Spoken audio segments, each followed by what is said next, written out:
అంత్య దినాల్లో ప్రేమ చల్లారుతుందని దేవుడు ముందే చెప్పాడు. అయితే యేసు రక్తములో కడగబడినటువంటి మనము అలా ఉండకూడదు. ప్రేమ కలిగి ఉండుటకు ప్రయాసపడాలి. అన్నిటికంటే గొప్ప క్వాలిటీ ప్రేమ. హల్లెలూయా. దీన్ని మించిన క్వాలిటీ ఇంకొకటి లేదు. దీన్ని మించినటువంటి గొప్ప లక్షణము ఇంకొకటి లేదు. సో దేవుడు అంటున్నాడు, వెలుగు యొక్క క్రియ ఇది. ఎవడైనను మరి ప్రేమిస్తున్నానని చెప్పి తన సహోదరుని ద్వేషించిన ఎడల అతడు చీకటిలో ఉన్నాడు. నువ్వు ఎవరినైనా ద్వేషిస్తున్నావా?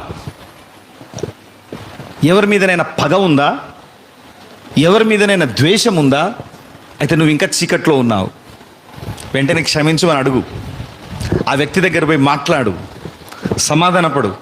నీకు నష్టం కలిగించిన, కష్టం కలిగించిన, బాధ కలిగించిన, నిందలేసిన, అవమానాలు వేసిన